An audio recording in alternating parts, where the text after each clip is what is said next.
Okay, I think I'm live. I think I am live. All right, so let's get going here. Took some issues, but I think I am finally live. So I'm a few minutes late, but that's the way it goes when you're not so tech savvy as me. Now welcome, Vulture. This is Random Thoughts from County Antrim, and I am your host, David McDonnell. Now, if this is your first time tuning in, this will be a half hour of some stories and some yarns. Sometimes, not today, but I'm going to get into some legends. I have some historical tidbits that I'm going to throw in. I have one planned for today.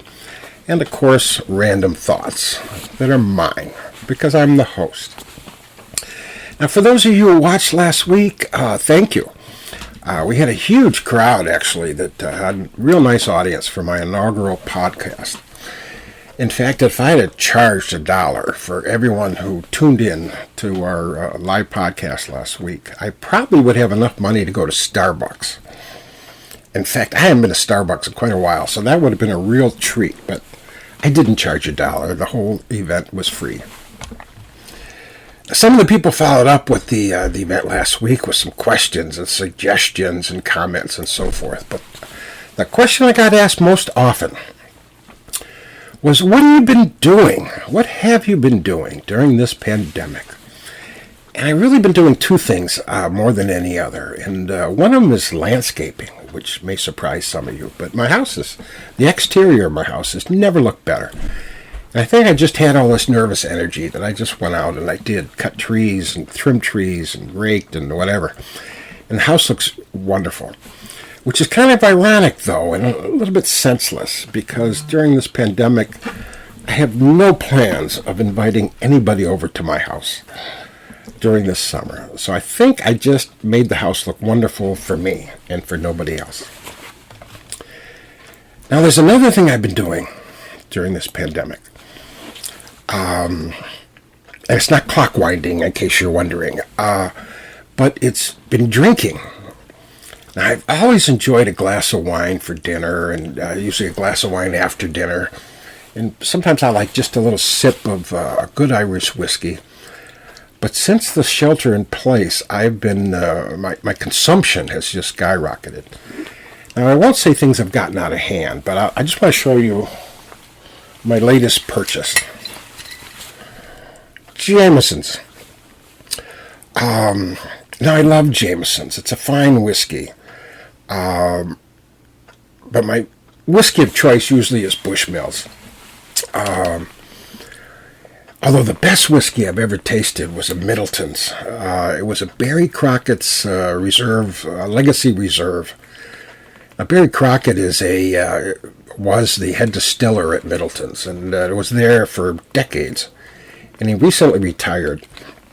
And the last time I was in County Cork, I met him at the distillery, tasted some of his best wines, and when I tasted the Barry Crockett Legacy, it was the best Irish whiskey I've ever tasted. In fact, I think I have over my shoulder here the empty bottle as a souvenir.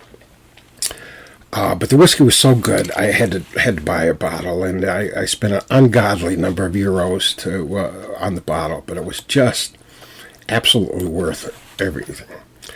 But I bought this Jameson's, which again is a fine whiskey, but I bought it not so much because it's a fine whiskey. I bought it because I couldn't find a Middleton's or a Bushmills in this size bottle.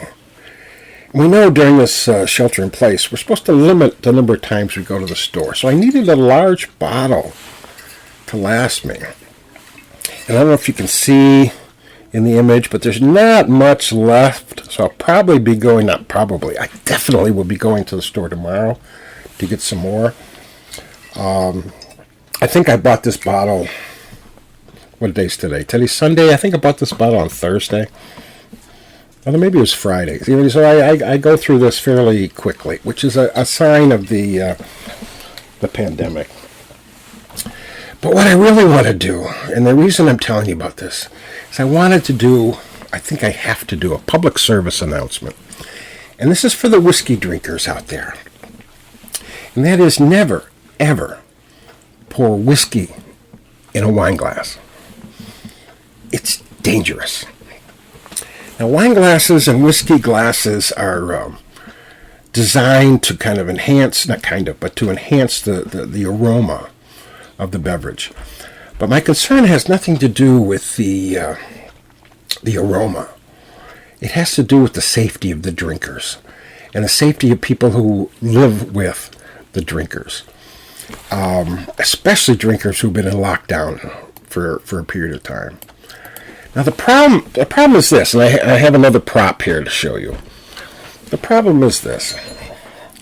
Again, this is Irish whiskey. This is the Jameson's in a wine glass, which you should never do. And I only did it for demonstrations purposes.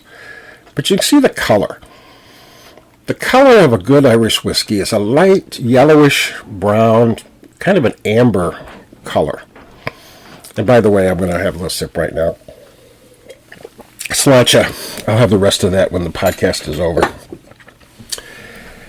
Now, coincidentally, the color of a quality Chardonnay, particularly an aged Chardonnay, is a very similar yellowish brown, even amber color. So they're fairly similar, or can be fairly similar. It's not true of a cheap Chardonnay, but a good quality Chardonnay can have that similar color. Now, the other day, poured myself a glass. I wanted to pour myself a glass of the Jameson's, and I went to the cupboard, and I was really too lazy to look for a proper whiskey glass. Now, we do have many wine glasses in the cupboard, so I grabbed a wine glass, I poured the whiskey into a wine glass, and I knew you weren't supposed to do that, but I did it anyway. And I sat down at the kitchen table, and I had a nice sip of the Jameson, and it was quite enjoyable. And then I put my glass down, and I went about my business doing some other things with the anticipation of coming back to having some more of the Jameson later.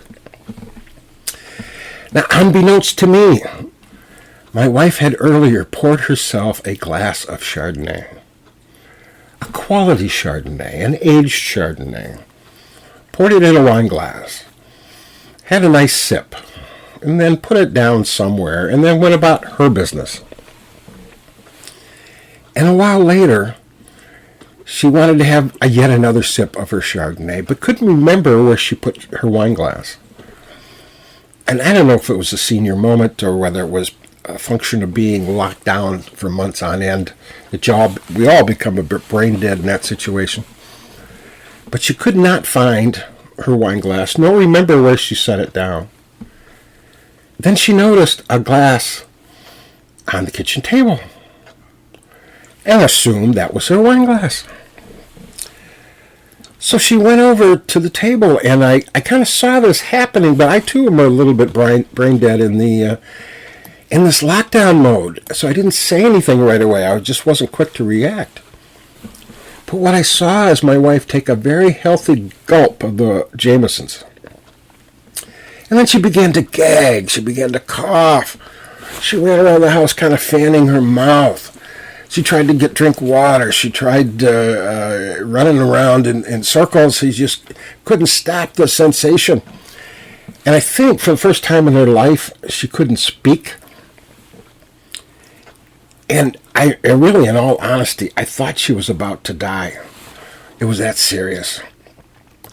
Now, I thought about calling 911, but in this pandemic that we're all in, I thought they were probably preoccupied with other things, so I didn't rush to make the call. And then after seemed like an eternity, she calmed down and came back to life. Now, this is indeed a tragic tale. And it's not so tragic because my wife had this near-death experience thinking that a glass like this was a glass of Chardonnay, but rather it was because she finished my glass of Jameson's. So I didn't have any more Jameson's at the time. So that's what life is like when you're in a lockdown. Now, I don't know if she had died I don't know if that would have been counted as a coronavirus death. You know, the news, particularly CNN, has this ticker which just keeps moving and moving and moving for all the people that have died of coronavirus. Had she died at that moment, I don't know if she would have gone, the numbers would have gone up by one more. But it probably should have, because certainly she would not have done this were it not for the coronavirus and the resulting lockdown.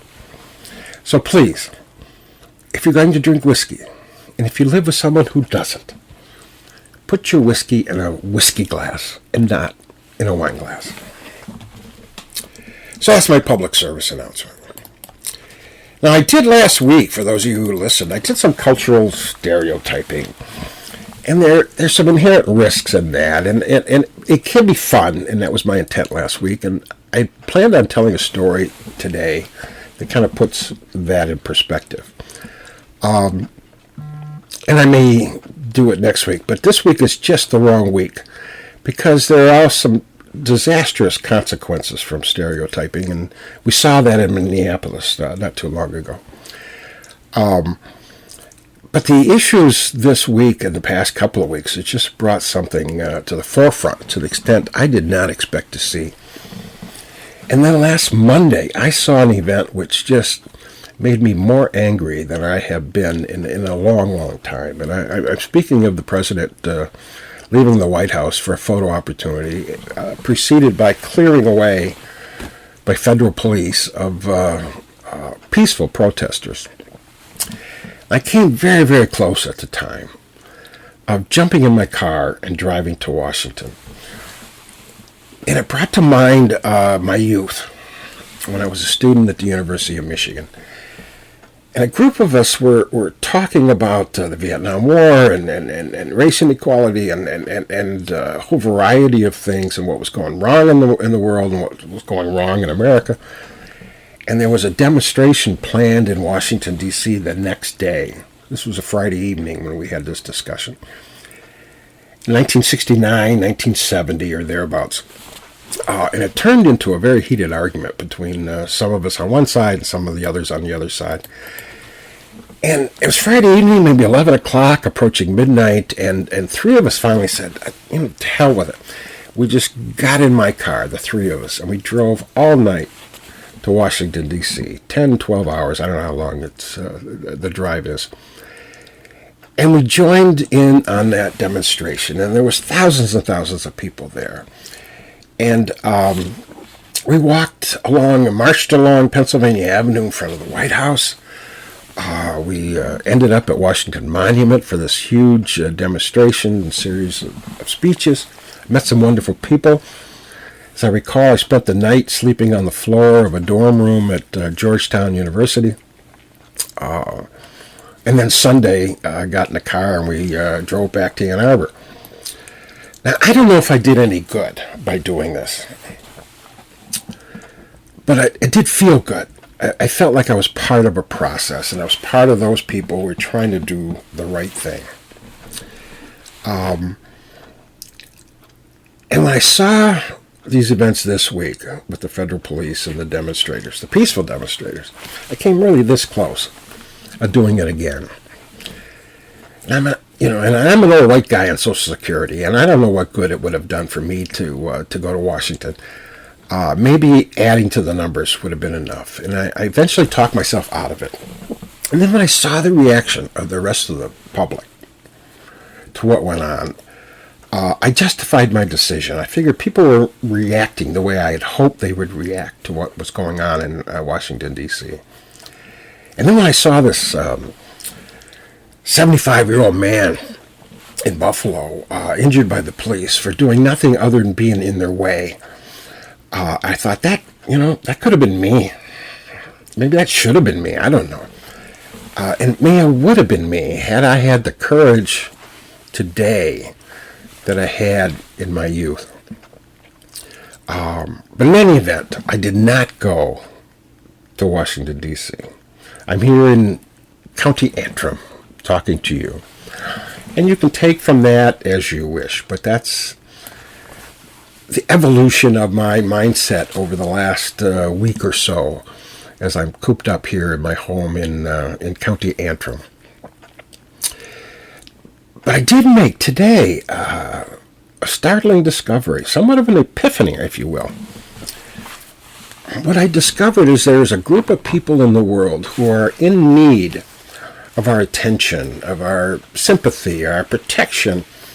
And they may not be the group of people that you had in mind. And certainly Black Lives Matter. And there are many, many serious issues in the world that requires our attention. It requires our dedication and our sympathy and our action.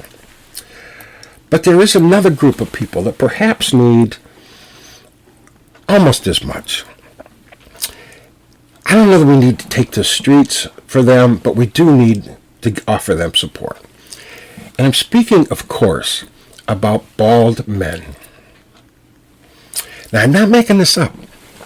There's a Brown University study revealed that androgens, which is something I had never heard of before, but androgens is a group of hormones in in males, which causes hair loss. And those androgens are linked to severe cases of COVID-19 and actually indicators of the severity of the coronavirus. These researchers have even given it a name. It's called the Gabrin link. Now, Dr. Frank Gabrin is a physician, or was a physician. He was the first American physician to die from the coronavirus. And as you might surmise from all of this, he was bald. And the study found pretty convincingly that androgens are a gateway for the virus to enter into the body's cells and are a fairly good predictor of the severity of the virus. Now, in case you haven't noticed, I'm a person who likes to wear hats, and I wear hats all the time, and I have an array of hats, and I just enjoy them, but it's also a function of my lack of hair. If you haven't noticed, I am a bald man. In other words, I think I'm fucked. But, please, if you happen to run into a bald man on the street, stop him. Say hello. Tell him you feel his pain. And wish him the best. You will make his day. Now, I had planned on continuing this podcast on a weekly basis, at least for the duration of the pandemic. But if you do not see me live next week, it means that my androgens got way too intimate with the coronavirus. All right. That's the personal part. But I think I'm going to tell you about, I think I mentioned last week, I'm at County Antrim, Michigan. And there is, of course, a County Antrim in Ireland. And I mentioned last week I might tell you where they got their names. And a bit of trivia, but I'm always fascinated how place names originate. Now, there probably aren't many people in Michigan who know that the word Antrim means ridge. Now, in County Antrim, Ireland, there are many, many ridges, and they run kind of east to west from the inland to the North Channel. The North Channel is the water that separates Ireland from Scotland. And these ridges create a series of valleys along County Antrim. And they're called the Glens of Antrim. And there are 9 glens of Antrim. And they make Antrim and the Glens are just some of the most beautiful places in the world because they're so green, so pretty, nice valleys surrounded by ridges, and there are rivers in between. And there's usually a town at the coastal where the river meets the North Channel. Now, the word Antrim, though, is singular. It means lone ridge. And there is indeed just one ridge in the village of Antrim, which is inland from the channel. And the town, the village of Antrim, was named first. And the county of Antrim was named afterwards, even though it's not a singular ridge in County Antrim.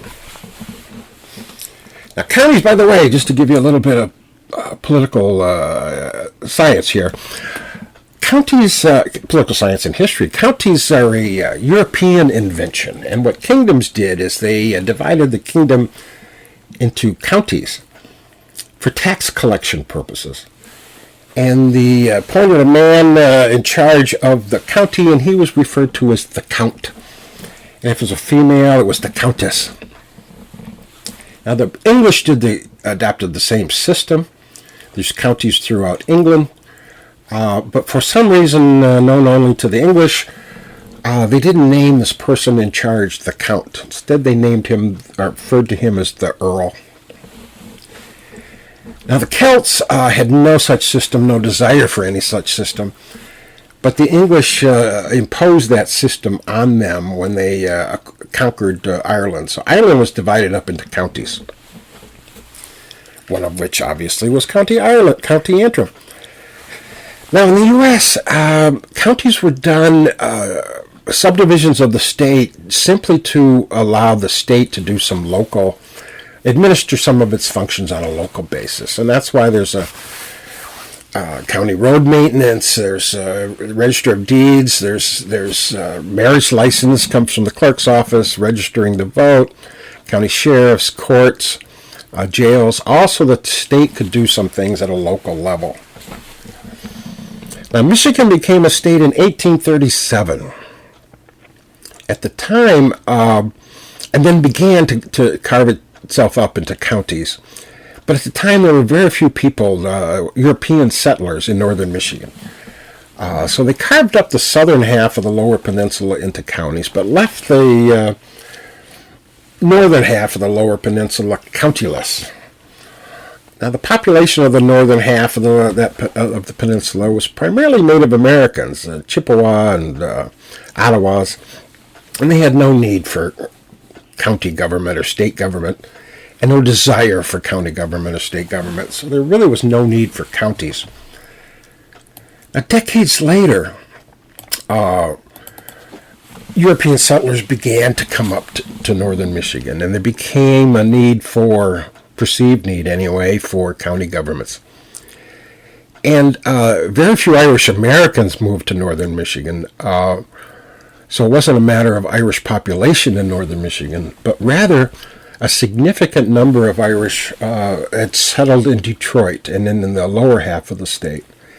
And these Irish Americans had acquired a fair amount of political power and were amply represented in the state legislature. So when it became time to create counties and name the counties, the state legislature decided to name them themselves rather than give that to the locals.